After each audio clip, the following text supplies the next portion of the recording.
Long-time listener, first-time writer. I'm a woman in her early 20s working my way through college and trying to come out the other side with as little debt as possible. I've never had a reason to write into you before, but bro, something majorly effed up happened to me last month and I'm thinking, dang, I'm gonna send this into Let's Read. And so I do a bit of this, a bit of that, but one of my hustles is working as an Uber Eats driver when I have spare time from my other jobs or from going to the gym. I always gotta be on that graft, you know what I'm saying, brosif? No, anyways, this one day I get an order that comes up on the app, a McDonald's delivery, and I accept it because I'm nearby. I don't recognize the address, which is odd because I know this town pretty well, but whatever. I took the order, waited longer than usual for the teenage workers to get their thumbs out of their butts and prepare the food, and then off I headed to my delivery location. It turns out it was right at the edge of the perimeter that we're allowed to deliver within, so basically the food was going to be cold as crap when it got there, and still, not my problem, I thought. They ordered it knowing the expected delivery time, and that's what microwaves are for. Now, I only say this because the further I got from the McDonald's, the more rundown and grody the neighborhoods got.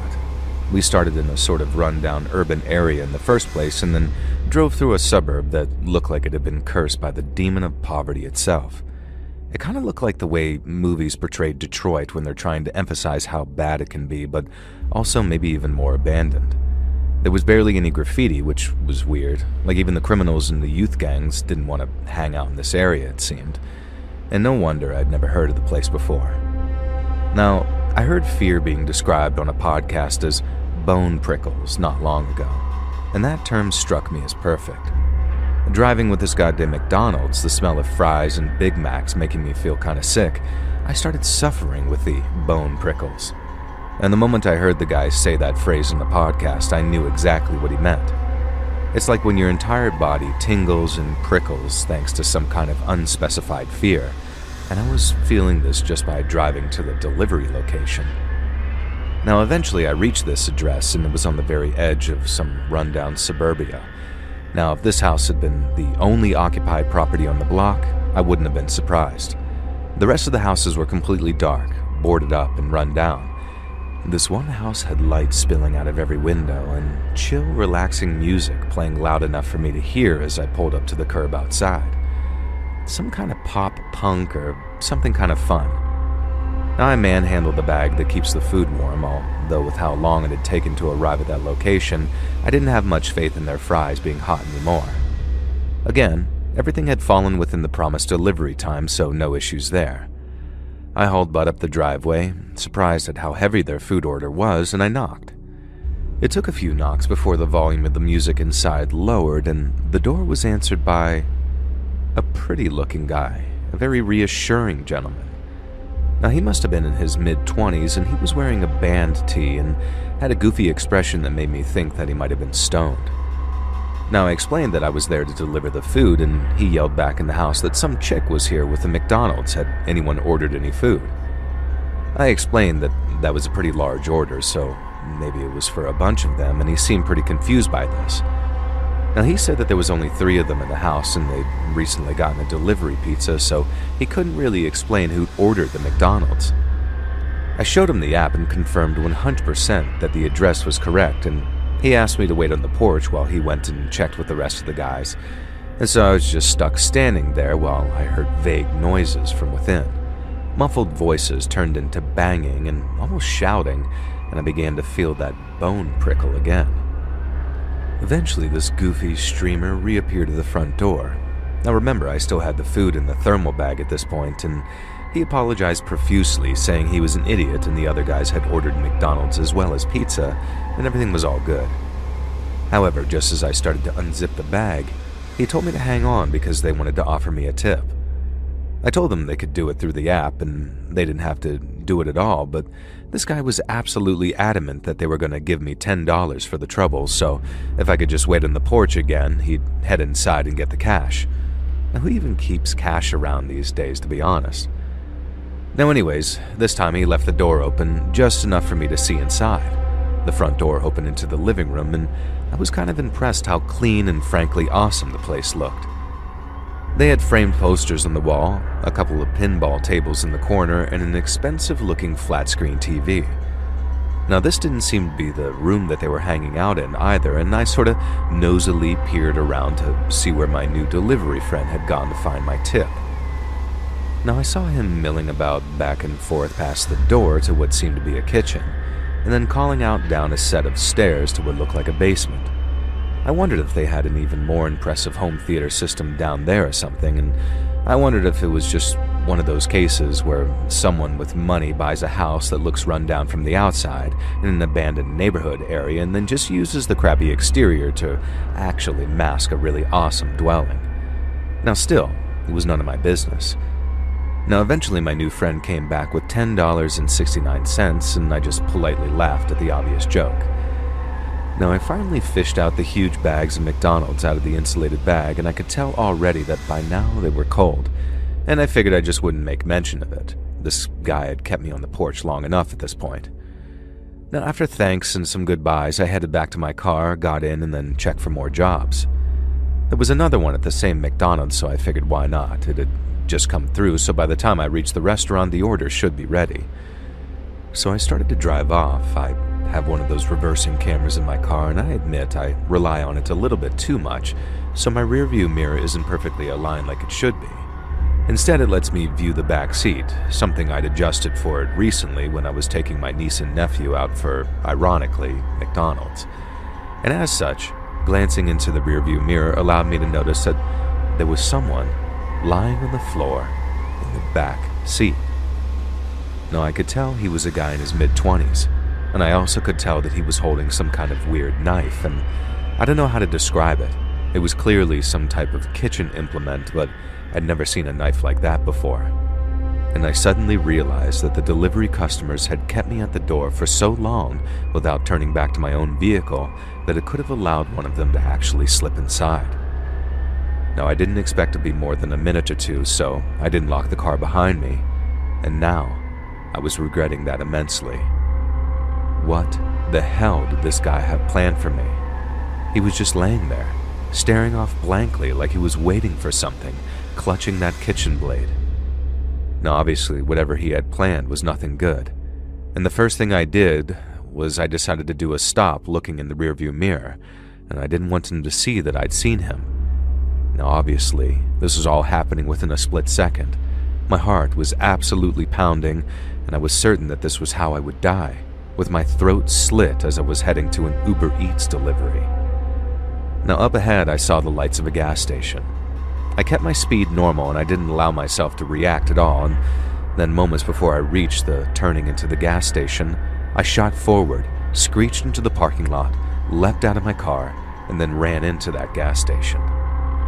Now I must have sounded like some crazy woman, yelling how a delivery customer stoner McDonald's order guy was hiding in my backseat and had a weird knife, and I didn't know what he had planned, and blah blah blah. I was just trying to explain the events and my theory and how I thought the delivery customer had distracted me, and I was almost telling all of this at once. Now the clerk, an older man, looked at me like I was on meth, understandably so, and then started to ask me to explain everything again. However, he kind of froze and his mouth was now hanging open, and then I followed his gaze. An absolutely ridiculously tall man was kind of unfolding himself from my back seat, and we watched as he fled into the darkness of the night. Now bear in mind, this was on the edge of the suburbs, so he fled into some kind of forested area, and from the expression on his face, I couldn't even claim to this day that he meant me harm. It almost looked like he was petrified too. Of course, that didn't stop me calling the cops. They got to the gas station really fast and searched the nearby area. They did, in fact, find a knife nearby. Apparently, it was some kind of fish knife for sushi, but it had nothing on it.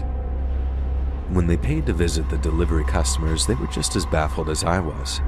Everyone was accounted for, which they could prove, and nobody who lived there matched the description that I gave of the guy who'd crept into my back seat. Now, I never did find out who he was or what his motives were.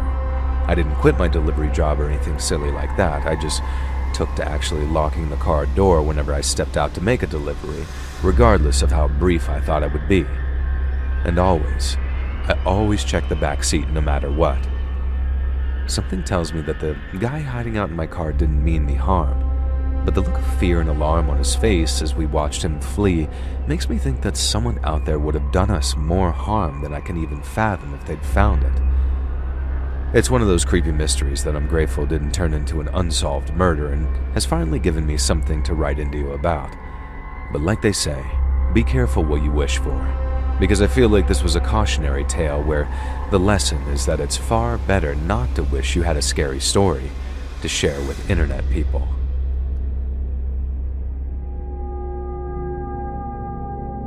So I'm from England, and I won't say where so as not to dox myself or lose my job.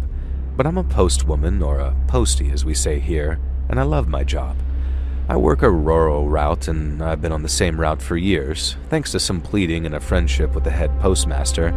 Normally, posties get shifted around all the time.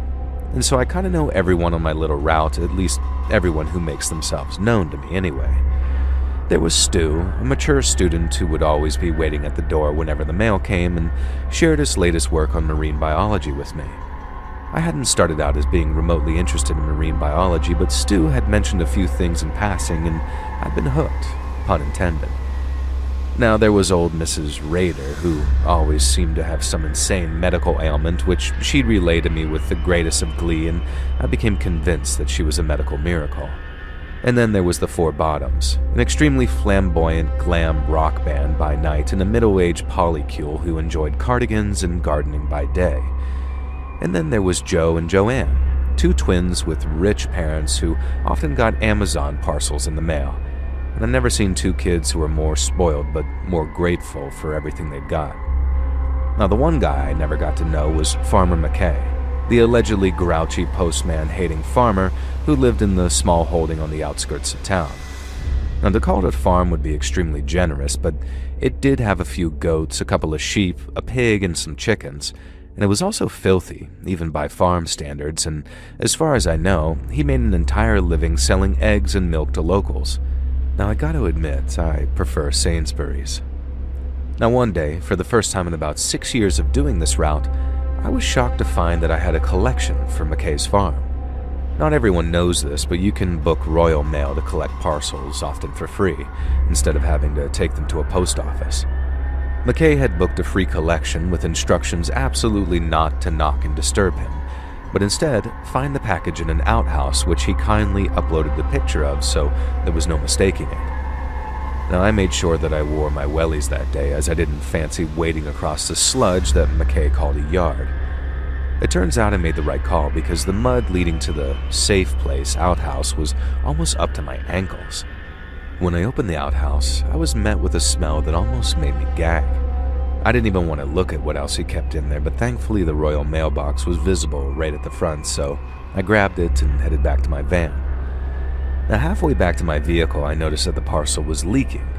Real disgusting, foul-smelling liquid dripping out of the bottom of the box. Well, there's absolutely no way that I can take this as a collection for a million reasons. And now, I also couldn't just abandon it, which meant that I had to break his cardinal rule and go knock on his door and tell him that, unfortunately, I couldn't accept his collection. Halfway between my van and the front door of the farm, the package I'm carrying sort of collapses inward. The bottom falls out and the contents spill all over my bottom half. Now let me tell you, I've smelled some bad smells in my time. Before I became a postwoman, I was a nursing assistant in my late teens and early 20s, and there was this one old lady that I treated who I would swear had death himself living in her nether regions. This made that smell like flowers and cinnamon. It was a pile of rotting, liquefying organs, and now it was covering as much of my legs and torso as it managed to besmirch. I dropped the destroyed parcel and threw up there and then, which really didn't help matters. And now I was kind of mad at Farmer McKay. There are extremely strict rules about what you can and can't mail in the UK, and rotting, liquefied offal is definitely a forbidden item. I didn't even need to check the handbook to know about that. But then I started looking at all that stuff. Maybe my imagination was running away from me, but I was sure that I could make out part of a human spine among the gore. An eyeball winked out at me, clearly fresher than some of the other unspecified parts that covered me, the ground, and everywhere. Now, I suddenly got this idea that McKay was trying to use the Postal Service to hide evidence of a crime. And standing out there in the open in the center of this small holding in the middle of nowhere, I suddenly felt very vulnerable and exposed. At this point, I didn't know what to do. I was convinced my colleagues would give me absolute crap if I fled the scene, but I started picturing Farmer McKay hiding behind a curtain, looking out one of the windows, a cocked shotgun aimed right at me. And so I kind of ran toward the main house. As the front door began to open before I even reached the porch, I wondered if I'd made a terrible, terrible mistake. But the man who stood on the doorstep wasn't Farmer McKay. I could see the resemblance, but he was a much younger man, and as he took in the sight of me covered in those organs and trembling in fear, I could see genuine guilt and regret on his face. He didn't invite me inside. You could hardly blame him. I was dripping in unspecified corpse juices. But there on the doorstep, he explained that Farmer McKay had been taken away by doctors the day before after increasingly strange and erratic behavior that had gone unnoticed by his family. He apologized profusely for the parcel collection being overlooked because they should have known that something was awry. McKay never sent packages. I was severely shaken, not least because I couldn't face the idea of getting in my beloved post van covered in this. And thankfully, the grandson, as that's who he turned out to be, helped me hose off the worst of it before I headed back to my van. It's what I saw in the back that really caused this to be a scary story, though. I made the mistake of glancing into the dilapidated barn as I trekked across the mud to my post van, and I only caught a quick glimpse because I looked away as quickly as possible. But no matter how many hot showers I took to wash off all those juices and the gore from my body, I could never scrub the sight that I saw from my mind. In the barn, Farmer McKay had piled what were presumably all of his animals. I couldn't make out which species they were. They'd all melted into one festering, indiscernible pile of corpses. A number of empty cardboard boxes sat nearby, and I can only assume McKay planned on shipping the remains of his animals to various places. To this day, it drives me mad that I never checked and don't remember who the recipient of the original parcel was.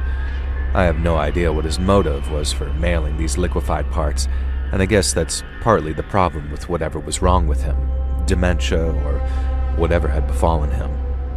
It doesn't make sense. He could have been aiming for revenge on his enemies, and he could have believed that he was shipping genuine prime cuts to customers of his farm. Either way, I'm not sure I ever want to know. The McKay small holding was demolished not long after, and after what I saw, I can't say I'm at all sorry that it became one less stop on my postal route.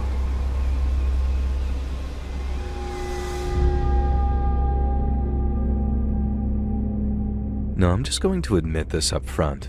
I was an absolute a-hole in college. Like the kind of smug, not quite rich jokester, prankster who thinks he's way funnier than he is. And I'm also glad this was around 15 years ago, because a few years later, and I genuinely think that I would have tried to launch a career as one of those intolerable YouTube pranksters. You know the ones I'm talking about.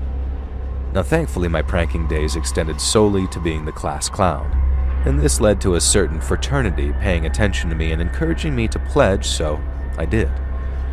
Honestly, I loved the hazing. I was the one getting pranked, sure, but it made me the center of attention, and I was always up for going a step further than my fellow pledges. Now looking back, I probably came across like the most cringe tryhard imaginable, and the frat bros scouting me out must have thought that they'd lucked out with a clueless gooner like me. Now, I still wonder to this day whether if things had turned out differently, I would have been rejected from the fraternity anyway, and I kind of think that maybe I would have as the ultimate prank. And so when I was doing my initiation, it was back when Amazon had just gotten really big, and with their meteoric rise, we'd also seen a decline in the quality of delivery drivers. It was that weird period between Amazon drivers treating your packages like a Goomba from Mario, and Ring doorbells only existing for the rich and famous. And so regularly, Amazon packages were just free for the taking, dumped into people's yards or left on their front doorsteps ready for some complete idiot like me to come along and swipe them, and then inevitably trash the contents unless it was something really good, which it never was. Now, I must have stolen upwards of 15 packages from poor, stupid Amazon customers.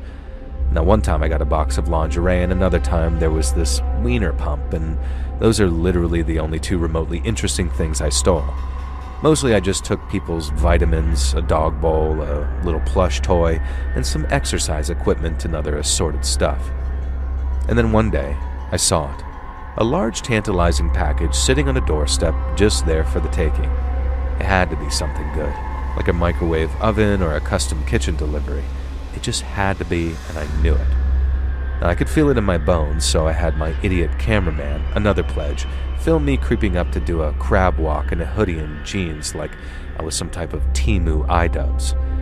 And then I grasped the package with both hands and yanked it backwards. It exploded. And I don't mean one of those cute glitter bombs that they use now. I mean, it literally exploded. It burned my face and scorched my hoodie, the polyester, right to my skin. No, I was screaming and disoriented in absolute agony. My cameraman, the coward that he was, had already shrieked and ran away. And then they came, leaping out of the bushes, a group of masked men waiting for me to try to steal that package. Now, I was down for the count, suffering from what felt like third-degree burns, but realistically were probably only first-degree. They felt worse, though, as the masked men started kicking and punching me. They were yelling at me for being a thief, a scum, a criminal. They said I was everything wrong with America, that I was ruining the fabric of this goddamn country. All because I tried to steal an Amazon package as part of a fraternity prank. And you know what? I can't disagree with them. I was a prick, and I deserved a kicking. And I can't say I deserved the shattered eye socket or the permanent limp or the shattered arm that required a metal rod to hold it together. And maybe that punishment was a bit extreme.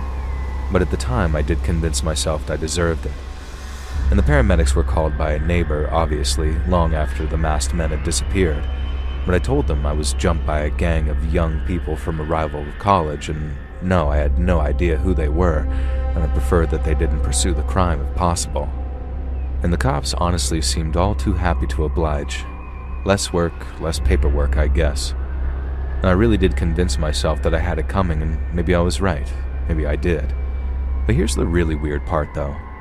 I went back to that house months later, and I wasn't sure if I'd approach or not, but I decided to just watch from my car for a while. Maybe it had new owners. Maybe this wasn't who I tried to steal the package from. But the people living in the house now were a young family with 2 young kids. None of them seemed like the type to be involved in a violent assault. And so to this day, I don't know if I was targeted by someone related to the household or a group of violent vigilantes who were going after people like me. Now, the latter idea is kind of terrifying because it kind of makes me wonder, what if they decided that I haven't changed my ways enough and come after me again? Now, I've tried my best. I've tried to be a clean living boy, and one thing's for sure. I did not pursue joining that fraternity after all, and a regular dorm room and weekly chess club is all the excitement I want in my life. Thank you very much.